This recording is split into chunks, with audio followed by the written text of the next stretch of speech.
안녕하세요. 사연 속으로의 진행자 성우 이조안입니다. 오늘 소개해드릴 이야기는 남편이 쓰러졌대서 달려갔더니 기가 막힌 상황을 만나게 된 주인공의 이야기입니다. 이 이야기에 대한 여러분의 응원과 의견을 마음 편히 댓글로 달아주시면 감사하겠습니다. 오늘의 이야기 시작하겠습니다. 평범한 금요일 밤이었어요.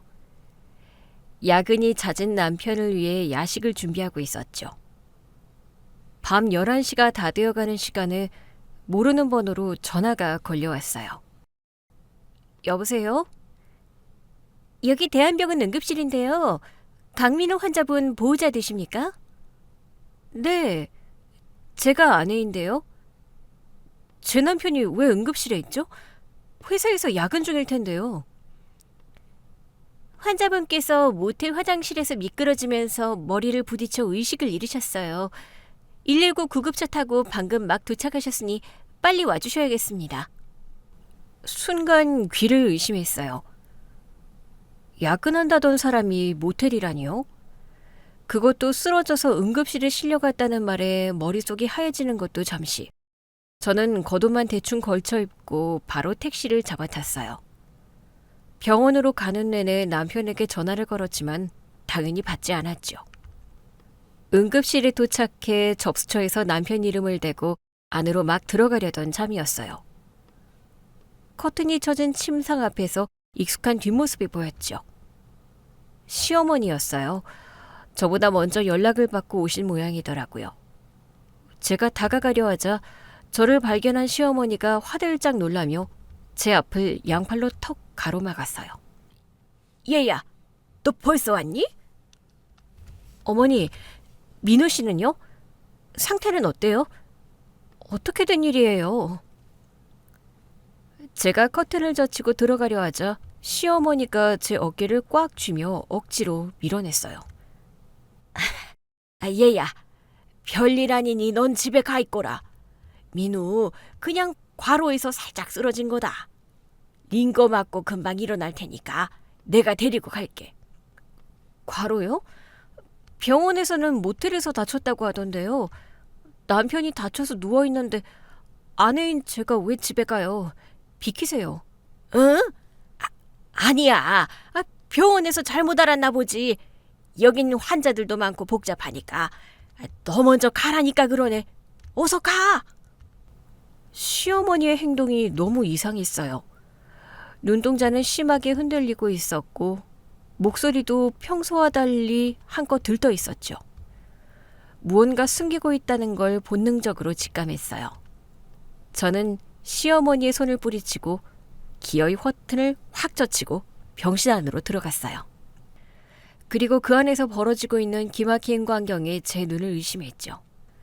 남편은 이마에 붕대를 감은 채 링거를 맞고 누워 있었어요. 그런데 그 침상 옆에 처음 보는 낯선 여자가 앉아서 남편의 손을 꼭 쥐고 훌쩍거리며 울고 있는 게 아니겠어요? 게다가 시어머니는 저를 막았을 때의 매서운 표정은 온데간데 없고 병실로 쪼르르 달려가더니 그 여자의 등을 쓰다듬어주고 계셨어요.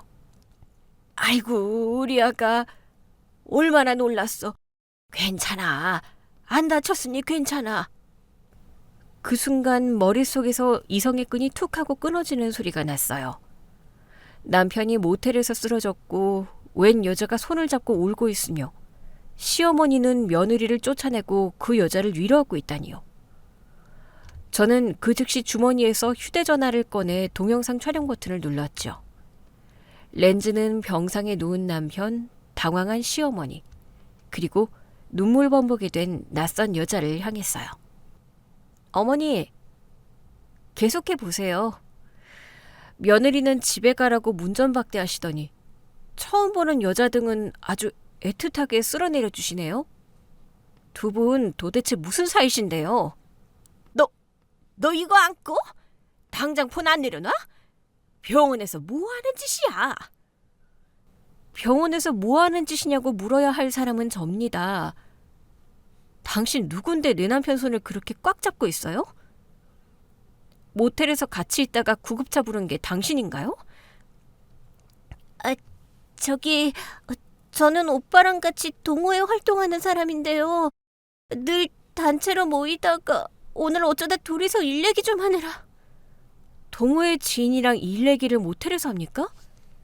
그것도 화장실에 같이 있다가 다치기라도 했나 보죠?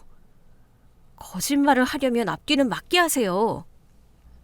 낯선 여자는 제 기세에 눌려 꿀먹은 벙어리가 되었고 시어머니는 제 휴대전화를 뺏으려 안달이 났어요.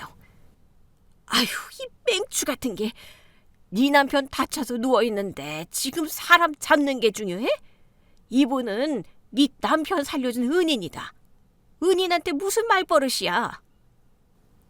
은인이 모텔에서 같이 뒹굴다가 구급차를 부릅니까? 어머니, 제가 바보 천치로 보이세요? 아들 불륜 현장에 달려와서 내연녀 편드는 시어머니라니. 이거 인터넷에 올리면 아주 난리 나겠네요. 그때 뒤에서 헐레벌떡 뛰어오는 발소리가 들렸어요. 아주버니와 시누이였어요. 이 오밤중에 시가 식구들이 아주 총출동을 한 셈이었죠. 재수씨, 일단 진정하시죠. 병원에서 이러시면 다른 분들께 민폐 아닙니까? 휴대폰부터 거두시죠. 아주버님, 진정은 제가 아니라 여기 울고 있는 이분과 어머니가 하셔야 할 것 같은데요. 동생이 모텔에서 여자랑 있다가 쓰러졌는데 아주버님은 참 침착하시네요. 마치 원래 다 알고 계셨던 것처럼요.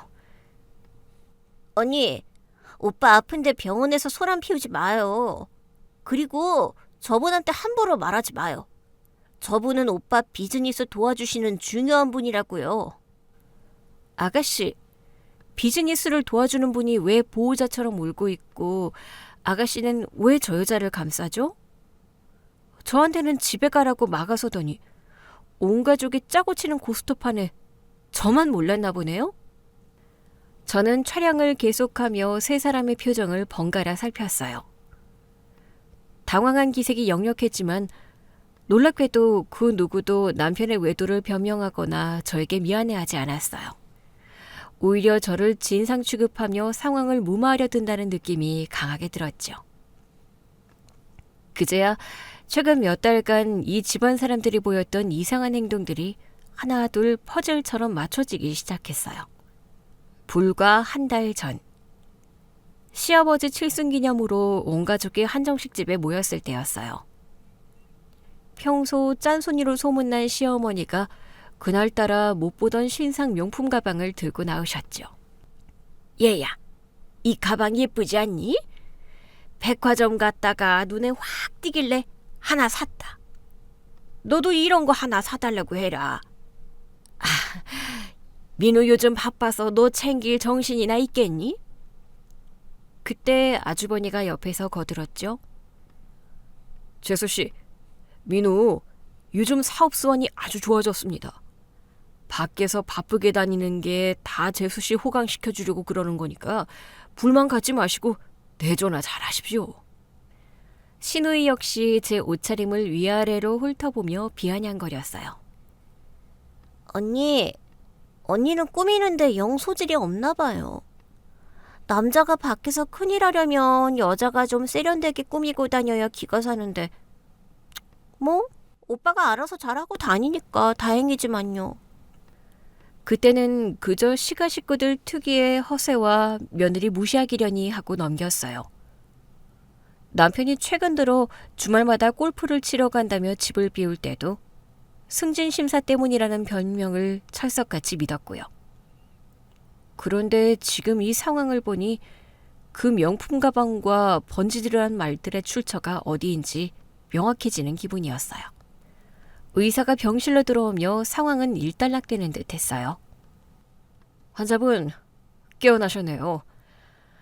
다행히 심각한 뇌진탕은 아닙니다. 화장실 바닥에서 미끄러지면서 가벼운 충격을 받았고 순간적으로 놀라서 기절하신 것 같네요. 하루 정도 경과보고 퇴원하셔도 좋습니다. 남편이 으스스 눈을 떴어요. 상황 파악이 덜 된 남편은 제 얼굴을 보더니 화들짝 놀라 몸을 일으키려다 머리를 부여잡았어요. 여기 어디야? 당신이 왜 여기 있어? 당신 참 대단하다. 야근한다더니 모텔 화장실에서 미끄러져서 응급실에 실려오고 아주 가지가지해. 남편의 눈이 옆에 서 있는 낯선 여자와 시가 식구들을 향하더니 급격하게 흔들리기 시작했어요. 저는 팔짱을 낀 채 침대 발치에 서서 남편을 똑바로 쳐다봤어요. 설명해봐.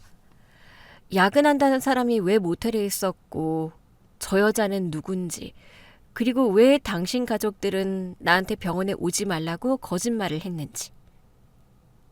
아, 그게... 당신 오해하지 마. 진짜 일 때문에 만난 거야. 저기 지연 씨랑 나랑 투자권 때문에 조용히 얘기할 곳이 필요해서. 투자? 모텔 침대에 누워서 투자 얘기를 해? 당신은 머리가 깨져서 응급실에 왔는데 저 여자는 옷매무새 하나 흐트러진 곳 없이 아주 멀쩡하네.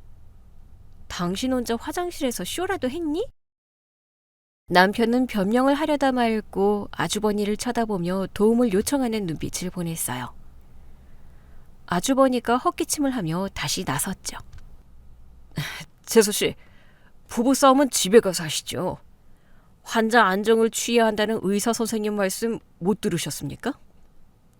아주버님, 제가 부부싸움을 하든 말든 아주버님이 상관할 바 아닙니다. 그리고 저한테 예의 갖추는 척 하시면서 계속 이 여자 편들고 계신데 아주버님도 이 상황 다 알고 계셨던 거군요? 아주버니는 순간 말문이 막힌 듯 표정이 굳어졌어요. 신우이가 다시 끼어들었죠. 언니, 진짜 말귀 못 알아듣네요. 오빠가 일 때문에 만났다잖아요. 언니야말로 여기서 계속 난동 피우면 쫓겨나요? 아가씨, 제가 지금 난동을 피웁니까? 질문을 하고 있잖아요. 합리적인 의심이 드는 상황에서 아내로서 당연한 권리를 행사하는 중인데 아가씨가 왜 핏대를 세워요? 혹시 아가씨가 들고 있는 그 가방 저 여자가 사준 건가요? 제가 정확히 전곡을 찌르자 신우이는 재발절인 사람처럼 가방을 슬쩍 등 뒤로 감췄어요. 시어머니는 여전히 내연녀의 팔짱을 낀 채 저를 노려보고 있었죠. 이 병실 안에서 저만 이방인이었어요. 가족이라는 이름으로 똘똘 뭉쳐 저를 기만하고 바보로 만든 사람들이 눈앞에 서 있었어요. 슬프거나 배신감이 들기보다는 너무 기가 막혀서 헛웃음이 났어요. 어설프게 소리를 지르거나 울고불고 매달릴 상황이 아니었어요. 저들은 이미 조직적으로 움직이고 있었고 제가 감정적으로 나갈수록 저를 의부증 환자나 진상 며느리로 몰아갈 게 뻔했거든요. 저는 들고 있던 휴대전화의 촬영 종료 버튼을 누르고 화면을 껐어요. 좋아요. 당신들 말대로 다들 피곤하고 경황이 없으니 자세한 얘기는 나중에 하죠. 어머니, 아주버님, 아가씨, 다들 여기까지 오시느라 고생하셨는데 이제 그만 돌아들 가세요. 제 남편 병간호는 아내인 제가 할 테니까요. 제가 갑자기 차분해진 목소리로 나오자 오히려 시가 식구들과 내연녀가 당황한 눈치였어요. 네가 병간호를 한다고? 아니, 넌 피곤할 텐데 집에 가라. 내가 여기 있을 테니까. 어머니, 무슨 소리세요? 남편이 다쳤는데 아내가 곁을 지키는 게 당연하죠. 설마 저 여자분한테 간호를 맡기시려는 건 아니죠? 제 단호한 말에 시어머니는 더 이상 반박하지 못하고 입술만 달싹였어요. 저는 낯선 여자에게 다가가 또박또박 말했어요. 그쪽도 이제 그만 가시죠. 비즈니스가 끝났으면 각자 집으로 가야지. 남의 남편 병상 앞에 그렇게 죽치고 있는 건 예의가 아니잖아요?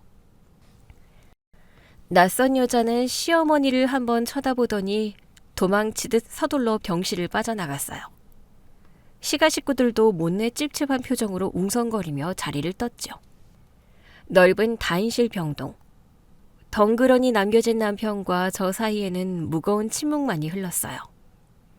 저는 남편의 벗어놓은 재킷을 들어 안주머니를 뒤졌어요. 지갑과 차키, 그리고 문제의 휴대전화가 있었죠.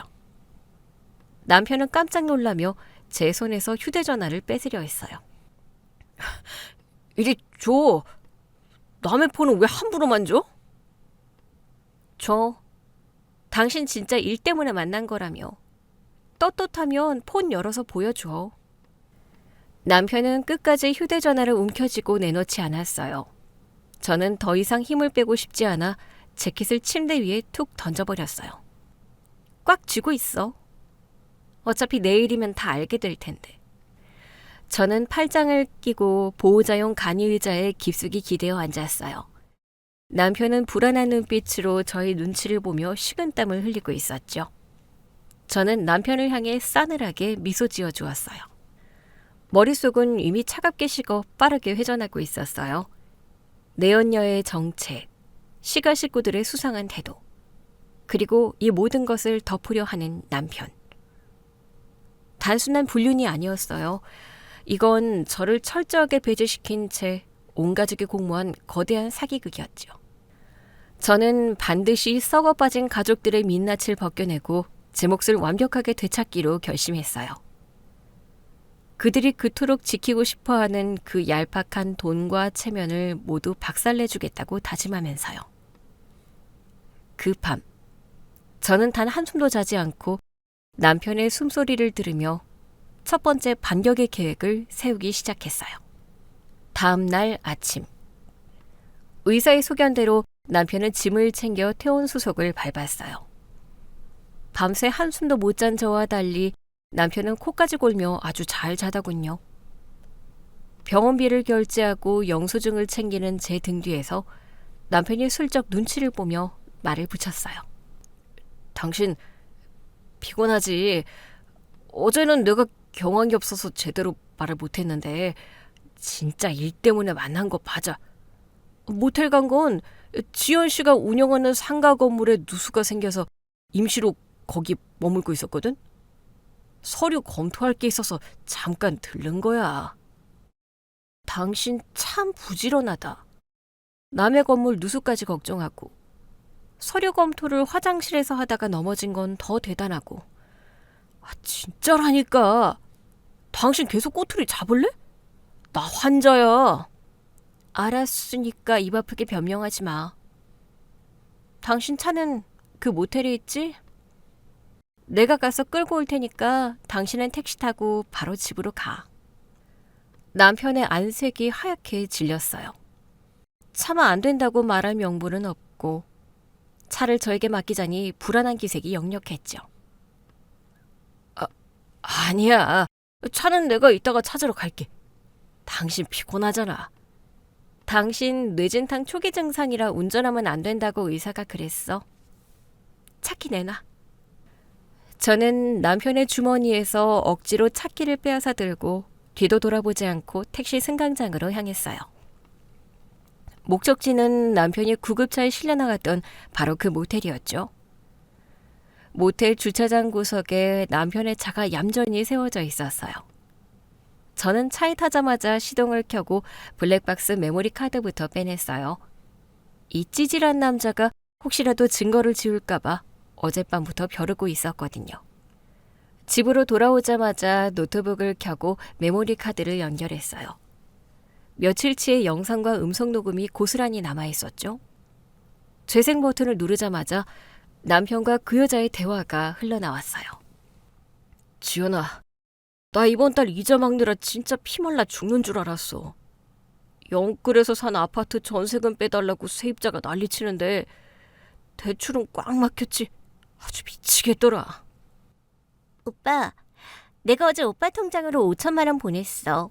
일단 그거로 급한 불부터 꺼. 진짜? 역시 우리 지연이밖에 없다. 내가 뼈가 부서지도록 잘할게. 진짜 고마워. 근데 우리 엄마가 너 김치찌개 먹고 싶어 한다고 주말에 집으로 부르라는데 시간 돼? 일요일 점심에 시간 나요. 오빠 와이프는 어쩌고? 저번처럼 또 친정 보내게? 걱정 마. 장모님 허리 아프시다고 핑계대서 주말 내내 친정에 가 있으라고 할 거니까. 당신은 몸만 와. 우리 엄마가 당신 온다고 갈비찜 해놓고 기다리신대. 기가 막혀서 헛웃음이 터졌어요. 남편이 주식과 부동산 갭 투자로 빚을 졌다는 사실을 저에게는 철저히 숨기고 있었거든요. 알고 보니 남편은 그 상가 건물주 딸이라는 내연녀의 돈으로 빚을 돌려막고 있었던 거예요. 동네 상가 건물주 딸의 지갑에 기대어 그 알량한 자존심을 팔아가며 철저하게 의뢰 연애를 하고 있었죠. 더 역겨운 건 시가 식구들의 태도였어요. 주말마다 제 친정어머니 안부를 그리도 살뜰히 챙기며 저를 친정으로 등 떠밀던 시어머니의 속내가 저거였구나 싶었죠. 저는 그 음성 파일들을 하나도 빠짐없이 제 개인 클라우드와 휴대폰에 복사해 두었어요. 며칠 뒤 시어머니에게서 전화가 왔어요. 남편이 다쳤으니 몸보신을 시켜야겠다며 저녁을 먹으러 시가로 오라는 호출이었죠. 마치 병원에서 일은 없었던 일인 양 천연덕스러운 목소리였어요. 저를 시험해 보려는 수작인 걸 알았지만 저는 기꺼이 시가로 향했어요. 현관문을 열고 들어가니 거실에는 시어머니, 아주버니, 시누이가 소파에 모여 앉아 과일을 먹고 있었어요. 주방에서는 동서가 혼자 전을 부치며 땀을 뻘뻘 흘리고 있었죠. 집안 형편이 넉넉지 않은 동서는 늘 시가에서 식모 취급을 받았거든요. 왔니? 민우는 좀 어때? 머리 다친 건 후유증이 무섭다는데 네가 옆에서 잘 챙겨야지. 어머니 걱정 덕분에 아주 잘 지내요. 밥도 2공기씩 먹고 잠도 코 골면서 잘 자던데요. 모텔 바닥이 미끄럽긴 했나 봐요. 제가 일부러 모텔을 강조하자 시어머니 안면 근육이 실룩거렸어요. 시누이가 포크를 내려놓으며 뾰족하게 끼어들었죠. 언니, 아직도 그 오해 안 풀었어요? 오빠 일 때문에 상가 주인 만난 거라니까요. 언니가 자꾸 그렇게 꼬인 눈으로 보니까 오빠가 집에서 숨막혀 하는 거예요. 아가씨는 일 때문에 만난 상가 주인이랑 화장실에 같이 들어가요? 그리고 저한테 숨 막힌다는 말은 당신 오빠가 아가씨한테 직접 하던가요? 아니면 아가씨가 그렇게 믿고 싶은 건가요? 시누이는 제 말에 얼굴이 불그락불그락해졌어요. 그때 아주버니가 점잖은 척하며 나섰어요. 재수씨, 그만하시죠. 부부 사이에 신뢰가 깨지면 끝입니다. 민우가 사업하다 보면 밖에서 이런저런 사람 만날 수도 있는 건데 재수씨가 너무 예민하게 구시는 것 같네요. 집안 분위기 흐리지 마시고 좋게 넘어가시죠. 아주버님, 신뢰는 깨진 사람이 아니라 깬 사람한테 책임을 물어야 하는 거 아닌가요? 남편이 밖에서 빚내서 갭 투자하고 다니는 것도 사업의 일환이라고 덮어주실 건가요? 순간 거실에 찬물이 끼얹어진 듯 조용해졌어요. 남편의 빚 문제를 제가 모를 거라 생각했던 모양인지 아주버니의 동공이 유동치는 걸 저는 놓치지 않았죠. 아주버니는 남편의 약점을 쥐고 가족 내에서 자신의 영향력을 키우는데 혈안이 된 사람이었거든요. 그건 민우가 알아서 할 문제고요. 재수씨가 나설 일이 아닙니다. 제 남편 빚인데 제가 나서지 않으면 아주버님이 대신 갚아주실 건가 봐요. 형제 우애가 아주 눈물겹네요. 시어머니가 분위기를 바꿔보려 황급히 자리에서 일어났어요. 시끄럽다. 밥이나 먹자. 얘야, 상 차려라. 주방에서 허둥지둥 반찬을 나르던 동서가 그만 찌개 뚝배기를 식탁 모서리에 부딪혀 국물을 엎지르고 말았어요. 아이고, 이 칠칠 맞은 거사. 넌 할 줄 아는 게 뭐니? 귀한 고기 넣고 끓인 찌개를 다 퍼버리면 어떡해? 동서가 무릎을 꿇고 행주로 허겁지겁 국물을 닦아내고 있었어요. 늘 있는 일이라는 듯 아무도 동서를 도와주지 않았죠. 저는 겉옷을 벗어 의자에 걸치고 티슈를 뽑아 동서 옆으로 다가갔어요. 동서, 손 데웠잖아. 찬물에 씻고 와. 여긴 내가 닦을 테니까. 형님, 죄송해요. 제가 덜렁거려서. 어머니, 사람이 다칠 뻔했는데 찌개 아까운 게 먼저세요? 그리고 아가씨는 손이 없어요, 발이 없어요. 앉아서 폰만 보지 말고 상 차리는 것 좀 거들어요. 언니가 뭔데 저한테 이래라 저래라 해요? 작은 언니가 실수한 걸 왜 저한테 화풀이해요? 화풀이가 아니라 당연한 도리를 말하는 거예요. 다 같이 먹을 밥인데 왜 동서 혼자 부엌대기 취급을 받냐고요. 아가씨 손목에 찬 그 비싼 팔찌 무거워서 숟가락이나 제대로 들겠어요? 제 시선이 시누이의 손목에 머물자 시누이는 얼른 팔을 식탁아래로 숨겼어요. 내연녀가 사다 바친 명품 팔찌였거든요. 저녁 식사는 그야말로 가시방석이었어요. 저는 밥을 반 공기쯤 먹는 둥 마는 둥 하다가 먼저 자리에서 일어났어요. 저 먼저 일어날게요. 남편 약 챙겨줘야 해서요. 다들 식사 맛있게 하세요. 시가에서 빠져나와 아파트 단지 입구로 걸어가고 있을 때였어요. 뒤에서 누군가 다급하게 뛰어오는 발소리가 들렸죠. 형님, 잠시만요. 숨을 헐떡이며 뛰어온 사람은 동서였어요.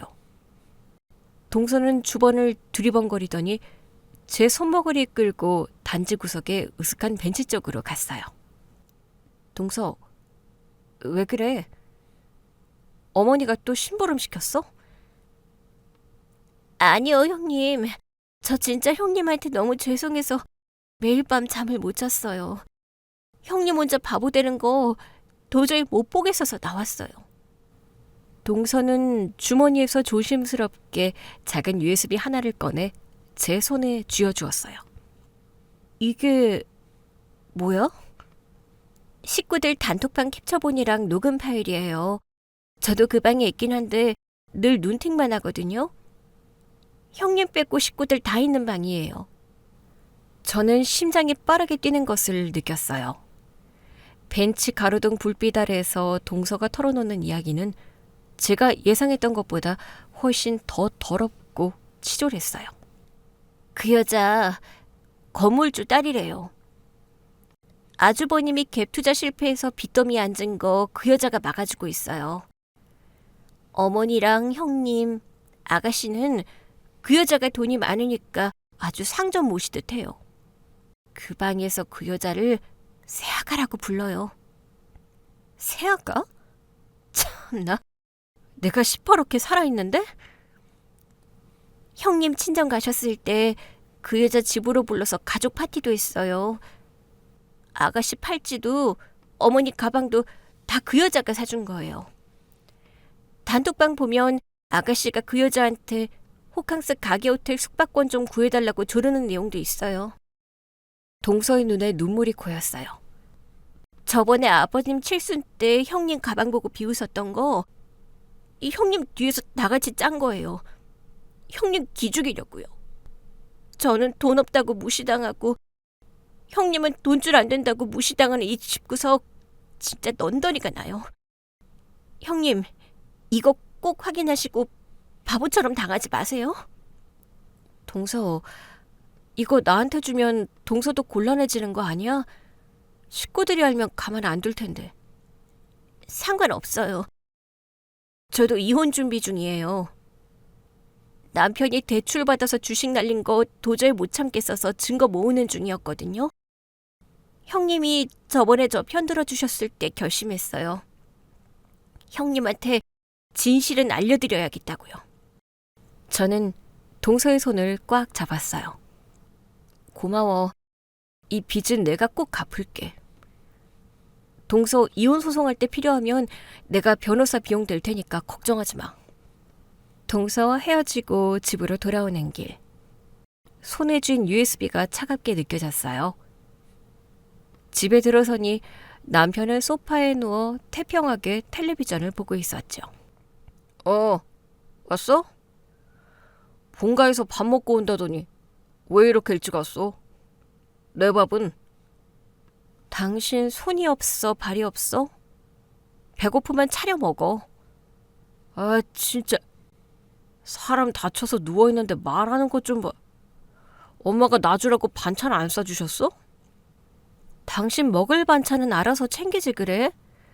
건물주 딸내미한테 갈비찜 좀 해달라고 하든가. 남편의 얼굴이 순식간에 일그러졌어요. 입을 뻐끔거리며 반박하려 했지만 저는 대꾸할 가치도 없다는 듯 안방으로 들어가 버렸어요. 노트북에 USB를 꽂고 파일들을 열었죠. 수백 장의 카카오톡 캡처본이 끝도 없이 펼쳐졌어요. 동서의 말대로 그들은 저만 모르는 세상에서 한통속이 되어 있었어요. 세아가 이번에 보내준 안마의자 아주 시원하더라. 늙은 시어미 허리 아픈 건 또 어찌 알고. 어머니, 마음에 드신다니 다행이에요. 오빠 편으로 홍삼도 보냈으니 꼭 챙겨주세요. 우리 오빠 구박하는 그 눈치 없는 마누라만 없었어도 제가 직접 뵈러 가는 건데.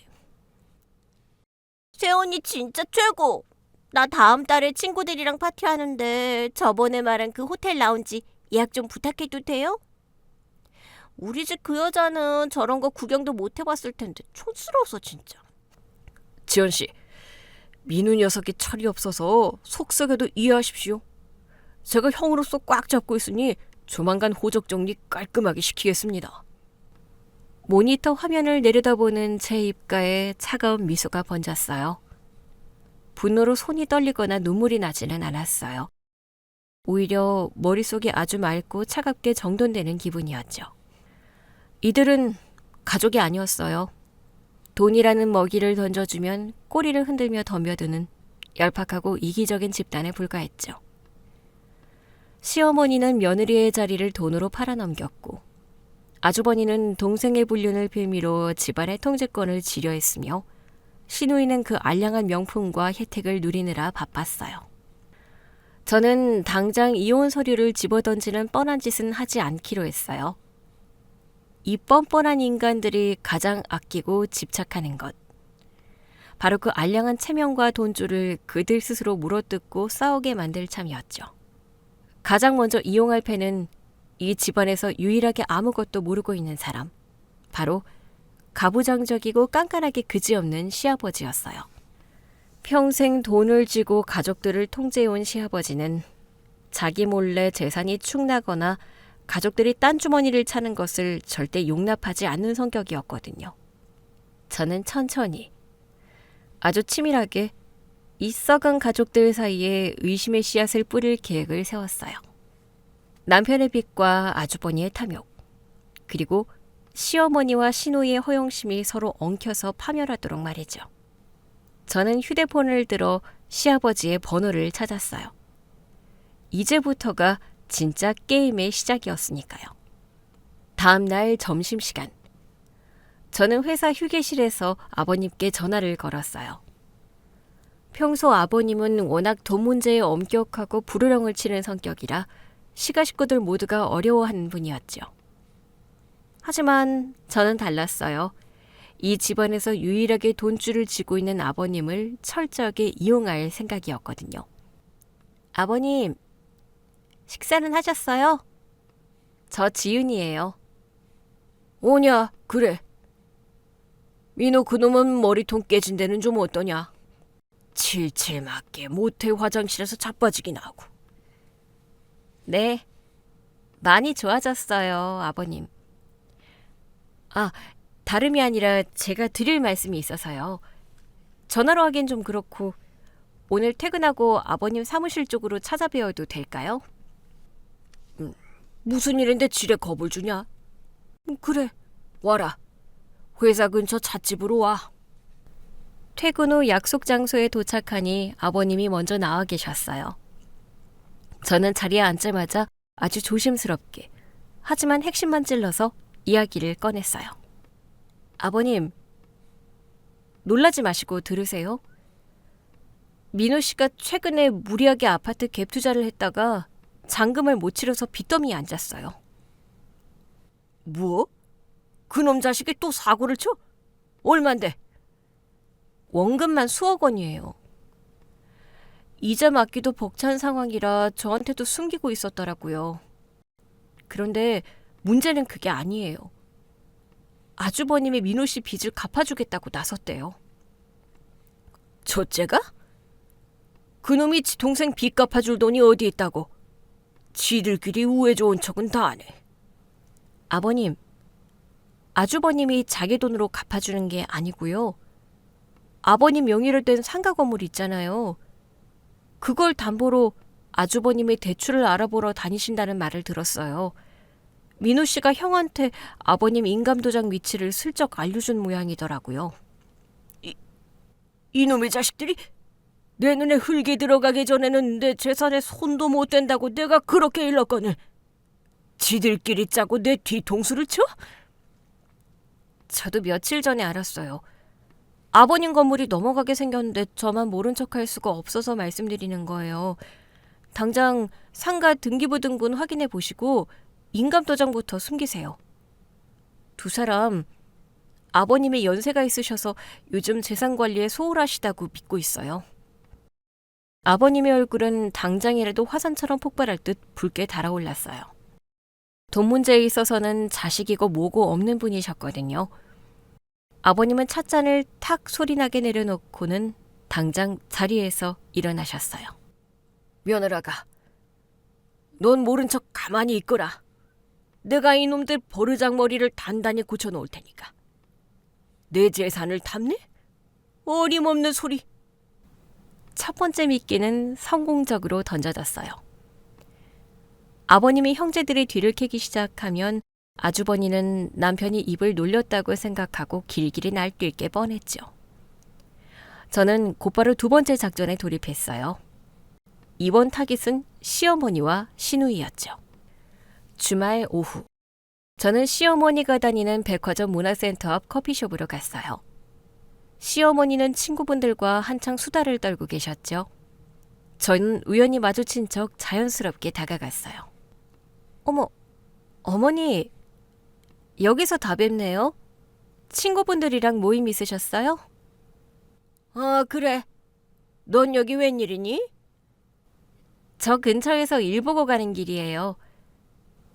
어머니, 저번에 아가씨가 차고 있던 팔찌 참 예쁘던데 혹시 어디 브랜드인지 아세요? 저도 하나 살까 해서요. 팔찌? 무슨 팔찌? 그 기집애가 비싼 걸 살 돈이 어디 있어? 어머, 어머니 모르셨어요? 아가씨 요새 엄청 비싼 명품 팔찌 세트로 차고 다니던데요. 아가씨 말로는 어머니가 아시는 그 동호회 지인분? 상가 건물주 딸이라는 분이 아가씨한테 특별히 선물해 준 거라고 자랑하던데요. 어머니한테는 비밀로 해달라고 했대요. 뭐? 그게 무슨 소리야? 새야! 아니, 그 아가씨가 나한테는 그런 말 없었는데. 지연이가 나한테는 홍삼만 띡 보내놓고 지 시누이들 애한테만 그런 걸 사줬다고? 네. 심지어 아가씨가 그분한테 유명 호텔 VIP 숙박권도 여러 장 받아냈다고 하더라고요. 친구들이랑 파티한다고 엄청 신났던데. 어머니는 안 모시고 가나 봐요. 어머니가 그분 며느리처럼 챙겨주시는데 정작 알짜배기는 아가씨가 다 챙기고 있네요. 어머니, 아가씨 너무 오냐오냐 하지 마세요. 중간에서 다 가로채는 거 얄밉지도 않으세요? 이 기집애가 미쳤나? 엄마를 호구로 앓고 지 혼자 뒷주머니를 차? 시어머니의 눈빛이 매섭게 변했어요. 내연녀에게 공을 들인 건 자신인데 딸이 뒤에서 더 큰 이득을 취하고 있다는 사실에 배신감을 느낀 거죠. 거기에 VIP 숙박권이라는 단어가 시어머니의 탐욕에 제대로 불을 질렀어요. 며칠 뒤, 퇴근하고 집에 돌아오니 남편이 얼굴이 흑빛이 되어 소파에 널브러져 있었어요. 전화를 붙들고 누군가에게 통사정하고 있었죠. 형, 진짜 내가 안 그랬다니까. 아버지가 어떻게 하라는지 나도 몰라. 아니, 내가 미쳤다고 아버지한테 형이 내비 갚아준다는 소리를 해? 저는 모른 척 주방으로 가서 물을 마셨어요. 통화를 끝낸 남편이 머리를 쥐어뜯으며 신경질을 냈어요. 당신 무슨 일 있어? 얼굴이 왜 그래? 빚쟁이한테 전화라도 왔어? 당신은 알 거 없어. 아이, 미치겠네 진짜. 아버지가 내 빚 있는 거 다 알았어. 형이 도와주기로 한 것도 알아채셔서 지금 형이랑 나랑 둘 다 회사에서 쫓겨나게 생겼다고. 아버님이 그걸 어떻게 하셨대? 아주버님이 아버님 재산 손대려다가 걸린 거 아니야? 당신 형도 참 웃긴다. 당신 빚 갚아주는 척하면서 은근슬쩍 아버님 상가 지 앞으로 돌리려던 수작이었네. 당신은 그걸 몰랐어? 뭐? 형이 상가를 자기 앞으로 돌린다고? 누가 그래? 누가 그러긴. 며칠 전에 형님한테 전화 왔어. 아주버님이 아버님 상가 담보대출 받아서 당신 빚 갚아주고 남은 돈으로 자기가 상가 명의 가져갈 거라고 형님한테 떠벌렸다더라. 당신 진짜 형한테 이용당하는 줄도 모르고 멍청하게 있었어? 제 거짓말에 남편은 눈을 동그랗게 떴어요. 아주버니에 대한 굳건한 믿음이 한순간에 산산조각이 나는 소리가 들렸죠. 이 인간이 진짜 감히 나를 팔아서 아버지 상가를 삼키려고 해? 내가 그 상가 건드리지 말라고 그렇게 신신당부를 했는데? 남편은 곧바로 아주버니에게 전화를 걸어 미친 듯이 소리를 지르기 시작했어요. 형이 내 빚 갚아준다고 핑계대고 아버지 상가 꿀꺽하려고 했어? 아버지가 나 호적에서 파버린다고 하시잖아. 형이 다 망쳤어. 저는 그 꼴을 보며 속으로 비웃음을 흘렸어요. 형제들끼리 물어뜯기가 본격적으로 시작된 거죠. 그 주말 시어머니의 긴급 호출로 시댁 온 가족이 모였어요. 분위기는 살얼음판 같았죠. 아버님은 지방 출장으로 안 계셨고 거실에는 분노에 찬 시어머니, 씩씩거리는 남편, 억울한 표정의 아주버니, 그리고 영문을 모르는 시누이가 앉아 있었어요. 동서는 주방에 있었지만 저는 동서에게 눈짓을 하며 거실 쪽으로 와 있으라고 했어요. 다들 모였지? 오늘 아주 끝장을 보자. 너희들 뒤에서 무슨 짓거리들을 하고 돌아다니는 거야? 어머니, 민우 이 자식이 아버지한테 이상한 소리를 해서 아버지가 제 모든 통장을 다 막아버리셨습니다. 제가 동생 빚 갚아주려다 이게 무슨 꼴입니까? 웃기지 마. 형이 내 핑계대고 아버지 상가 담보대출 받으려다 걸린 거잖아. 형수한테 다 말해놓고 왜 이제 와서 오리발이야? 내가 언제 내 와이프한테 그런 말을 해? 재수 씨가 없는 말 지어내는 거 아닙니까? 제가 그냥 민우 씨 떠본 건데 당신 진짜 아버님 상가 건드리려고 했어? 아주버님이랑 짜고? 남편과 아주버니는 순간 말문이 막혔어요. 서로를 의심하며 미친 듯이 싸우다가 제 한마디에 꿀먹은 벙어리가 된 거죠. 그 틈을 타 시어머니가 시누이를 향해 소리를 빽 질렀어요. 시끄러워! 너희들 문제는 알아서 하고 지연이 너 바른 대로 말해. 너 지연이한테 팔찌 받았어? 안 받았어? 엄마, 그걸 엄마가 어떻게 알아요? 이것 봐라. 진짜 받았네. 너 미쳤니? 그 비싼 걸 받아서 나 몰래 혼자 챙겨? 숙박권도 네가 다 가로챘다며. 내가 그 비위 맞추느라 얼마나 고생했는데 네가 중간에서 농가를 부려? 엄마는 가방 받았잖아요. 그리고 그 언니가 나한테 자발적으로 준 건데 왜 엄마가 난리예요? 엄마야말로 저번에 언니가 준 생활비 혼자 다 쓰셨잖아요. 뭐? 엄마랑 지연이가 지연이한테 뭘 받았다고? 야, 이지연. 너 지연이한테 숙박권 뜯어냈어? 지연이가 어제 나한테 우리 집구석 거머리 같다고 헤어지자고 난리친 게 너 때문이었어? 헤어지자고? 그 순간 머리를 세게 얻어맞은 듯 이명이 울렸어요. 사업 투자를 도와준다던 그 대단한 비즈니스 파트너 지현. 남편이 반말 없이 통화하며 굽신거리던 그 여자가 단순한 동업자가 아니었다는 사실이 벼락처럼 내리꽂혔어요. 시어머니의 생활비, 시누이의 명품 가방, 그리고 헤어지자는 단어. 모든 퍼즐 조각이 소름 끼치게 맞춰졌죠. 남편의 불륜, 그것도 모자라 온 시댁 식구들이 그 내연녀에게 기생하며 내 눈을 철저히 속여왔던 거예요. 피가 거꾸로 솟고 다리가 후들거렸지만 나는 주먹을 꽉 쥐고 혀를 깨물며 가까스로 이성을 부여잡았어요. 여기서 감정적으로 무너지면 안 되니까요. 남편은 씩씩거리며 신우이에게 달려들어 신우이의 가방을 확 빼서 던졌어요. 가방 안에서 화장품과 소지품들이 바닥에 나뒹굴었죠. 오빠 미쳤어? 이게 얼마짜리 가방인데? 오빠가 등신같이 빚이나 지고 다니니까 그 언니가 불쌍해서 나한테 잘해준 거 아니야. 그만들 해라. 민우, 너는 처신을 어떻게 하길래 여자가 우리 집안을 거머리 취급하게 만들어? 최수 씨 듣는 앞에서도 창피한 줄 알아야지. 나는 최대한 차갑고 비웃는 태로 입을 열었어요.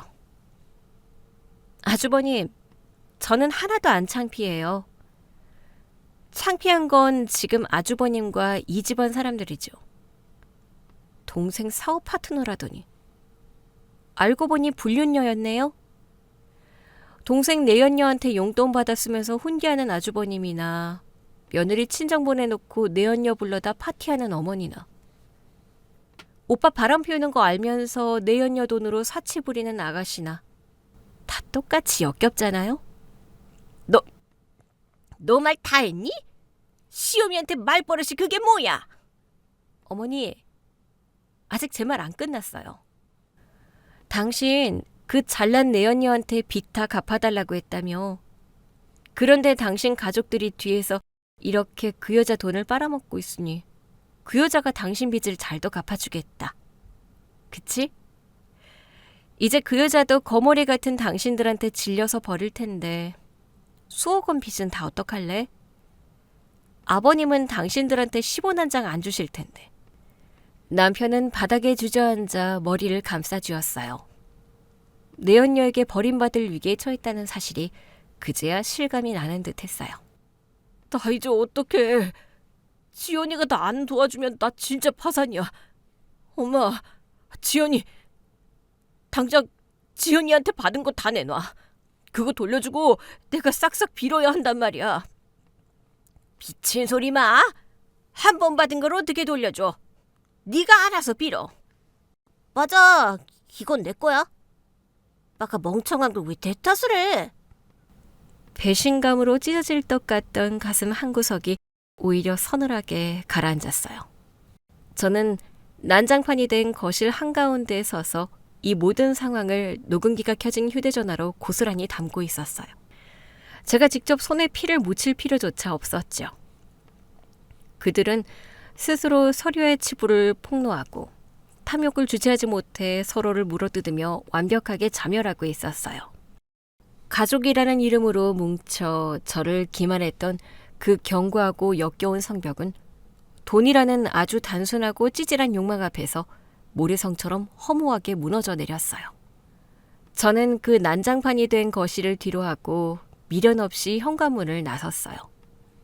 등 뒤로 시어머니의 악다구니와 남편의 구차한 변명, 시누이의 찢어지는 비명이 뒤섞여 들려왔지만 내 알 바 아니었죠. 차가운 밤 공기를 깊게 들이마시니 오히려 머릿속이 맑아지고 가슴속 묵은 채증이 뻥 뚫리는 기분이었어요. 집에 돌아오자마자 당장 필요한 내 옷가지와 중요한 서류들만 캐리어에 우겨 넣었어요. 이 더러운 집구석에 내 물건을 단 하루도 더 두고 싶지 않았거든요. 새벽 내내 인터넷을 뒤져 회사 근처에 깔끔한 오피스텔 단기 임대를 구하고 바로 짐을 옮겼죠. 다음 날 아침, 눈을 뜨자마자 회사에 반차를 내고 미리 알아봐둔 서초동의 독사각기로 소문난 이혼 전문 변호사를 찾아갔어요. 상담실 탁자 위에 남편 차에서 빼낸 블랙박스 메모리 카드, 동서가 벌벌 떨며 건네준 가족 단톡방 캡처본이 담긴 USB, 그리고 어제 그 난장판 속에서 제가 직접 녹음한 음성 파일까지 모조리 쏟아놓았죠. 변호사는 서류와 영상들을 하나하나 확인하더니 혀를 내둘렀어요. 와, 제가 수백 건의 이혼 소송을 해봤지만 이렇게 온 가족의 조폭처럼 조직적으로 며느리를 기만하고 뒤통수를 친 케이스는 드무네요. 증거가 아주 완벽합니다. 남편분의 부정행위는 빼도 박도 못하고요. 시가 식구들이 상간녀에게 금전적 이득을 취하며 불륜을 방조, 조장한 정황까지 너무 뚜렷해서 위자료 청구액을 최대치로 끌어올릴 수 있겠습니다. 시가 식구들을 상대로도 손해배상 청구가 가능할 정도예요. 위자료 액수도 중요하지만 제가 진짜 원하는 건 그 인간들이 가장 끔찍하게 여기는 방식으로 바닥에 처박히는 거예요. 변호사님, 상간녀 소장은 그 여자 집 주소로 보내지 마세요. 그 여자 아버지가 운영하는 상가 건물, 그 건물 1층 관리실 겸 아버님 사무실로 퀵으로 쏴주세요. 수신이는 건물주인 아버지 참조로 큼지막하게 적어주시고요. 변호사는 제 단호한 눈빛을 보더니 피식 웃으며 흔쾌히 고개를 끄덕였어요. 남편의 소장 역시 자택이 아닌 남편 회사 부서로, 그것도 부서원들이 모두 모여있는 제일 바쁜 월요일 오전 주간회의 시간에 딱 맞춰 도착하게끔 조치해달라고 신신당부했죠. 그리고 며칠 뒤, 제가 던진 폭탄들은 너무나도 완벽한 타이밍에 펑펑 터져나갔어요. 예상대로 제 휴대전화에 불이 나기 시작했죠. 화면에 뜬 이름은 당연히 남편이었어요. 저는 여유롭게 아이스 아메리카노를 한 모금 빨아들이고 천천히 통화 버튼을 눌렀어요. 야, 너 이게 다 뭐야? 회사로 이혼 소장을 보내면 어떡해? 부장님부터 막내 사원까지 내 책상에 올려진 소장 내용 다 봤잖아. 너 진짜 정신 나갔어? 정신 나간 건 너지. 빚더미에 앉아서 상간녀 지갑에 기생하며 사는 주제 어디서 목소리를 높여? 소장 내용이나 똑바로 읽어봐. 네가 모텔 화장실에서 자빠져서 기절한 날부터 아주버님이랑 짜고 시아버지 상가 삼키려고 한 계획까지 아주 상세하게 다 적어놨으니까. 야, 너 이거 당장 취하해? 그리고 지현이 아버지한테도 상간녀 소장 보냈다며. 너 때문에 지현이 집안 지금 발칵 뒤집히고 지현이 아버지 쓰러지셨어. 나 지금 사기꾼에 제비적으로 고소당하게 생겼다고. 어머, 정말? 그거 참 안타깝네. 5천만 원 빌려 쓴 거 당장 내놓으라고 내용 증명이라도 날아왔나 보지? 내 알바 아니니까 네 그 대단한 비즈니스 파트너랑 지지고 볶든 경찰서 철창 신세를 지든 알아서 해. 앞으로 나한테 다이렉트로 연락하지 마. 할 말 있으면 내 변호사 통해서만 해. 지은아, 여보, 제발 한 번만 살려주라. 나 진짜 길거리에 나앉게 생겼어. 아버지가 당장 내일 모레까지 집 비우라고 난리시란 말이야. 내가 다 잘못했어. 내가 잠깐 미쳤었나 봐. 어? 구질구질하게 콧물까지 훌쩍이며 매달리는 목소리가 스피커를 타고 흘러나왔어요. 살려달라는 말이 참 입 밖으로 쉽게도 나온다? 네 가족들이 단톡방에서 나를 눈치 없는 며느리 거지 취급하며 씹어댈 때 넌 거기서 낄낄거리며 동조했잖아. 이미 우리 사이는 끝났어. 위자료랑 재산 분할금이나 두둑하게 준비해놔. 아, 넌 빚밖에 없어서 위자료 줄 돈도 없으려나? 저는 남편의 처절한 울음소리를 싹둑 자르고 전화를 끊어버렸어요. 곧바로 수신 차단까지 해버리니 마음이 그렇게 평온할 수가 없더라고요. 나중에 건너 들리는 소문에 의하면 상간녀 지현의 상황은 한편의 블랙 코미디가 따로 없었어요. 상간녀 소장이 건물 관리실로 배달된 날, 하필 그 관리실에서는 건물 세입자 대표회의가 열리고 있었대요. 소장의 자극적인 내용이 입바른 세입자들 사이에 쫙 퍼졌고 건물주인 지연의 아버지는 뒷목을 잡고 쓰러져 119에 실려가셨죠. 귀하게 키운 늦둥이 딸이 유부남과 바람난 것도 모자라 그 거지 같은 집구석 빚까지 수천만 원씩 대납하고 시댁 식구들 명품 조공까지 바치고 있었다는 사실에 아버지는 대로하셨대요. 결국 상간녀 지현은 당장 타고 다니던 외제차 키와 신용카드를 모조리 압수당한 채 입고 있던 옷 한 벌 달랑 걸치고 집에서 맨몸으로 쫓겨나는 신세가 되었어요. 저에게 억대의 위자료를 물어주느라 시어머니와 시누이에게 사다 바쳤던 그 잘난 명품 가방들을 도로 뺏어와서 중고마켓에 헐값으로 팔아야 하는 처지가 되었죠. 물론 가만히 있을 여자가 아니었어요. 남편에게 빌려줬던 5천만 원은 당장 내놓으라며 사기로 남편을 경찰에 고소해버렸죠. 모텔 화장실에서 서로 죽고 못 살며 사랑 타령을 하던 두 사람의 끝은 결국 돈 한 푼에 벌벌 떨며 서로를 잡아먹으려는 처절한 진흙탕 싸움이었어요. 시가 식구들의 몰락은 제가 계획했던 것보다 훨씬 더 빠르고 비참하게 굴러갔어요. 제가 시아버지께 넌지시 흘렸던 아주버니의 상가담보대출건은 완벽한 기폭제였죠. 평생 돈만 보고 살아온 아버님은 즉각 사람을 풀어 아주버니의 뒤를 샅샅이 캐셨고 아주버니가 남편의 빚을 핑계로 서류를 교묘하게 위조해 상가 명의를 자기 쪽으로 슬쩍 돌리려 했던 정황을 싹 다 잡아내셨어요. 아버님의 분노는 하늘을 찔렀죠. 호적에서 파버리게 했다는 호통과 함께 당장 아주버니를 본인 회사에서 해고해버리셨어요. 그리고 아주버니가 살고 있던 아파트 전세금마저 아버님 돈으로 해준 거라며 그 돈을 모조리 회수해버리겠다고 엄포를 놓으셨죠. 그 조사 과정에서 시어머니와 시누이가 상간녀에게 들러붙어 용돈을 받아쓰고 명품 사치를 부렸다는 더러운 진실까지 낱낱이 까발려졌어요. 아버님은 근본도 없는 천박한 것들이 내 집안을 망쳤다며 불같이 화를 내셨고 시어머니에게 당장 이혼 도장을 찍으라며 서류를 집어 던지셨어요. 매달 나오던 풍족한 생활비도 그날부로 한 푼도 주지 않겠다고 선언하셨죠. 시누이 역시 아버님에게 머리채를 잡힌 채 지갑에 있던 신용카드가 가위로 싹둑싹둑 잘려나가는 굴욕을 맛봤어요. 시가 식구들이 아버님께 탈탈 털리고 집까지 넘어가기 직전 저는 동서를 조용히 제 오피스텔로 불렀어요. 동서는 이 막장 집구석에서 하루빨리 이혼하고 싶어 했지만 당장 수중에 변호사 선임할 돈이 없어서 밤마다 눈물만 흘리며 망설이고 있었거든요. 동서, 이거 받아.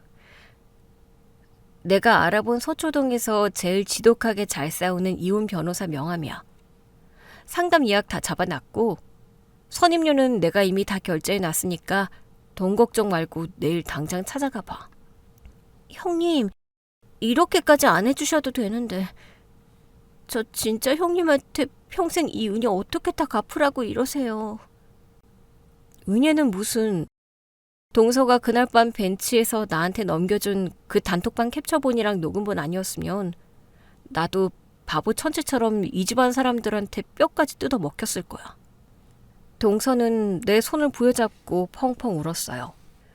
제 든든한 지원 사격 덕분에 동서는 유능한 변호사를 대동하고 속전속결로 소송을 진행했어요. 시동생의 남은 알량한 퇴직금과 몰래 숨겨둔 비상금마저 재산 분할로 싹싹 긁어왔죠.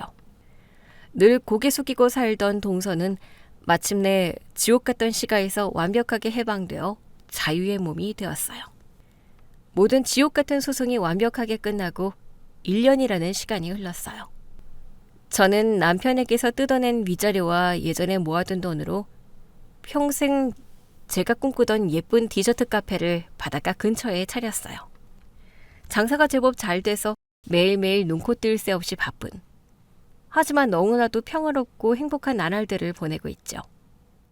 주말이면 자유의 몸이 되어 새 직장을 구한 동서가 예쁜 옷을 입고 놀러와서 제가 만든 케이크와 커피를 마셔요. 그때마다 길거리에 앉은 시가 식구들의 비참한 근황을 최고의 안주 삼아 시간 가는 줄 모르고 웃고 떠든답니다. 들리는 바에 의하면 아주버니는 아버님 회사에서 쫓겨난 뒤 막노동을 뛰며 병든 시어머니와 철없는 시누이를 먹여 살리느라 허리가 휘고 있다더군요. 시누이는 편의점 알바를 하다가 손님한테 성질을 부리고 싸워서 그마저도 며칠 만에 쫓겨나 매일 방구석에서 울고만 있대요. 그리고 집에 들어오지도 않고 동서만 시댁에서 눈칫밥 먹게 한 시동생은 사기죄로 연루돼서 감옥에 갔다고 하더군요. 그리고 제 전남편이요. 며칠 전 비가 추적추적 쏟아지던 밤이었어요. 홀로 카페 마감을 하고 있는데 누군가 밖에서 덜컹거리며 유리창을 미친 듯이 두드리더라고요.